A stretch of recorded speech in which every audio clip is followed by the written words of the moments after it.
जय हिंद साथियों, the freedom में आपका स्वागत है। मैं सुधीर। हम लोग आज के वीडियो में देखेंगे एक खास श्रृंखला जो चल रही है द फ्रीडम पर, भगत सिंह का मुकदमा से। भगत सिंह का मुकदमा श्रृंखला में हम लोगों ने देखा था पिछले वीडियो तक गवाह संख्या 34 पेश हुआ था 3 जुलाई 1930 को, और अब 4 जुलाई 1930 को ये गवाही हो रही है। गवाह संख्या 35 के रूप में स्पेशल ट्रिब्यूनल में पेश होने जा रहा है संत सिंह। संत सिंह का परिचय आप देखिए स्पेशल ट्रिब्यूनल में इस तरह से बताया गया है। Sant Singh Ahmad, special tribunal, Lahore conspiracy case, Lahore. यानी संत सिंह जो है वो लाहौर कॉन्स्पिरेसी केस ये चल रहा है स्पेशल ट्रिब्यूनल में। उसमें अहमद एक पद है जिस पर ये था स्पेशल ट्रिब्यूनल में। और संत सिंह मुख्य रूप से शिनाख्त के बारे में जानकारी देता है।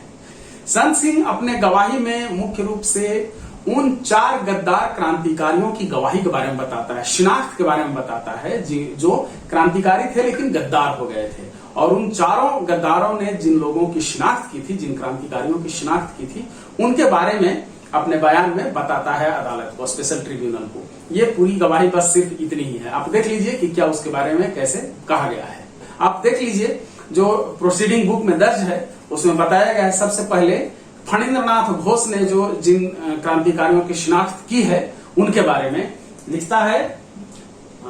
इसने फणींद्रनाथ घोष ने 13 क्रांतिकारियों की शिनाख्त की थी।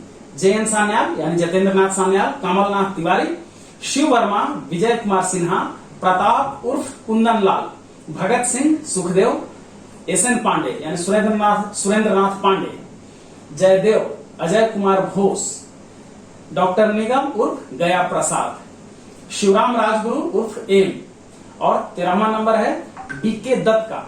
इसी तरह से मनमोहन बनर्जी ने जो शिनाख्त किया है उसके बारे में ये जानकारी देता है। मनमोहन बनर्जी ने 9 क्रांतिकारियों की शिनाख्त की थी। कमलनाथ तिवारी, सुरेंद्रनाथ पांडे, जयदेव, भगत सिंह, सुखदेव, विजय कुमार सिन्हा, जतेंद्रनाथ सान्याल, शिव वर्मा और कुंदन लाल। और उसके बाद ललित कुमार मुखर्जी ने 8 क्रांतिकारियों की शिनाख्त की थी जिनके बारे में ये बताता है।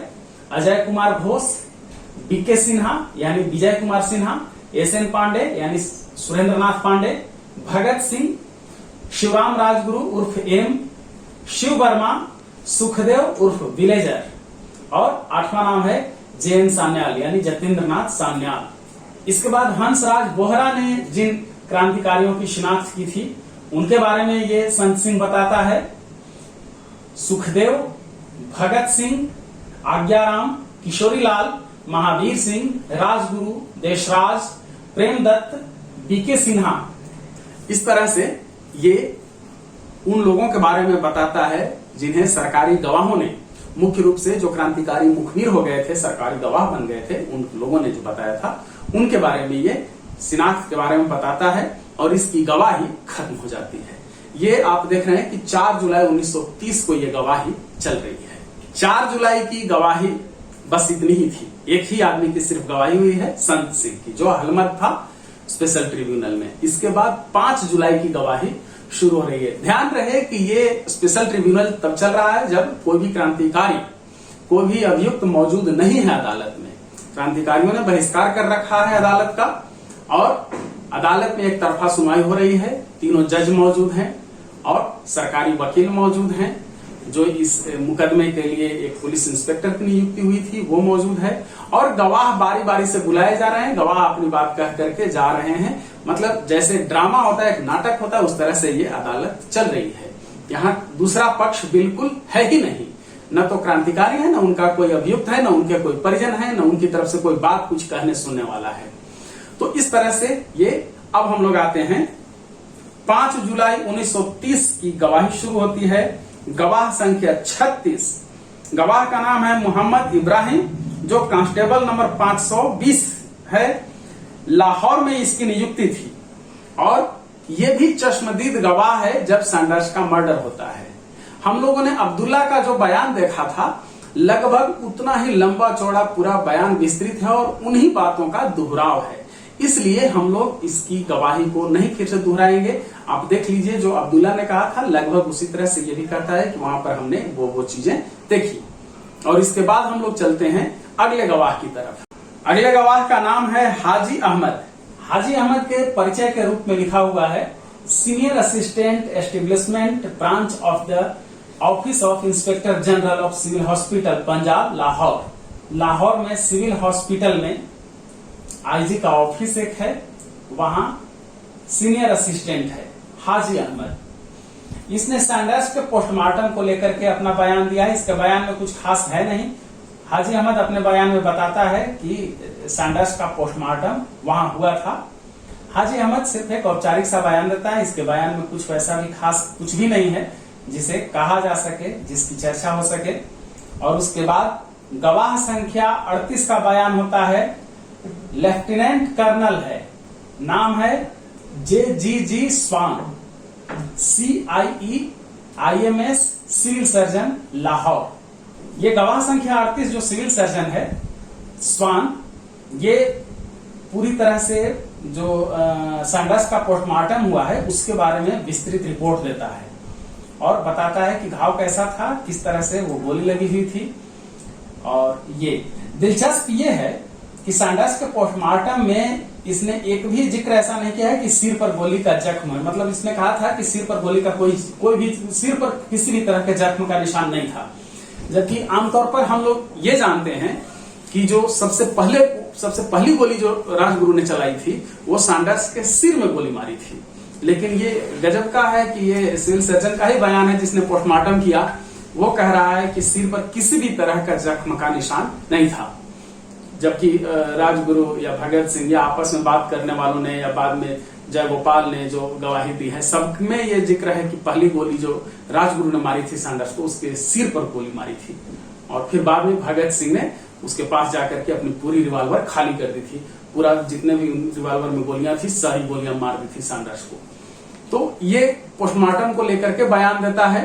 सिर्फ इसमें जो इंटरेस्टिंग चीज है यही कि इसके बयान में यह है कि सिर पर कोई भी जख्म का निशान नहीं था सैंडर्स का।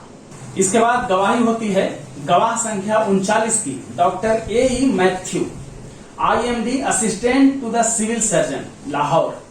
लाहौर का असिस्टेंट है सिविल सर्जन का।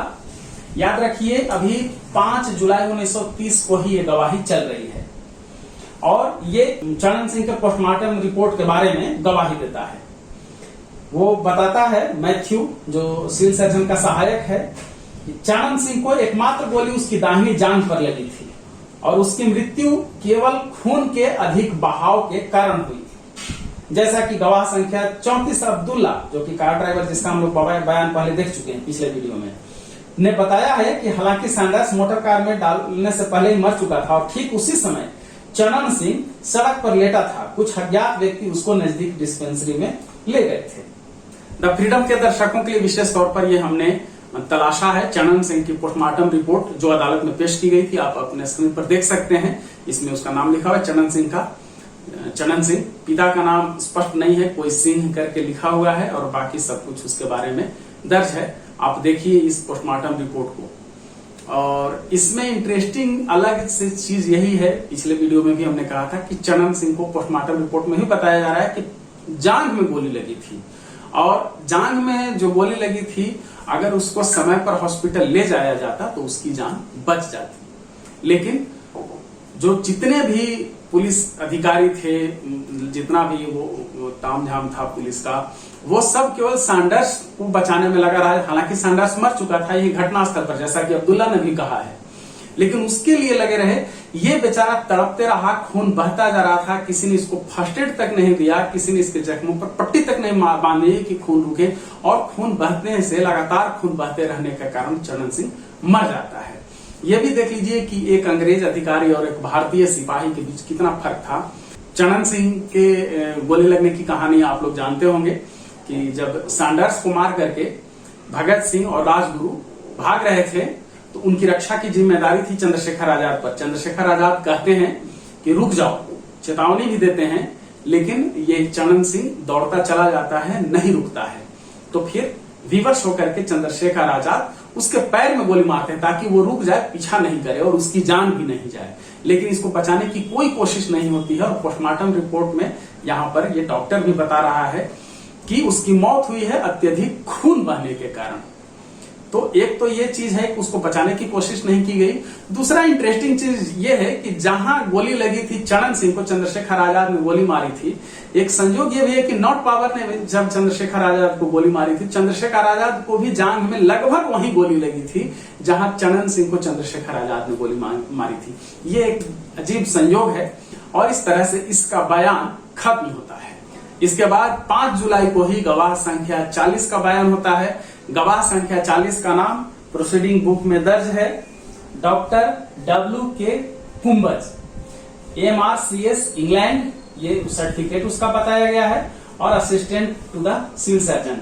सिविल सर्जन लाहौर का ये असिस्टेंट है और ये औपचारिक सी गवाही देता है। सिर्फ फोटोग्राफ्स वगैरह जो पोस्टमार्टम से संबंधित रखे गए थे उन फोटोग्राफ्स की पहचान करता है और इसकी गवाही खत्म होती है। और इस तरह से 5 जुलाई 1930 की गवाही यहां पर खत्म होती है। आगे हम लोग देखेंगे 7 जुलाई, 6 जुलाई को सुनवाई नहीं होती है, 7 जुलाई को फिर सुनवाई होती है, वो हम लोग देखेंगे अगले वीडियो में।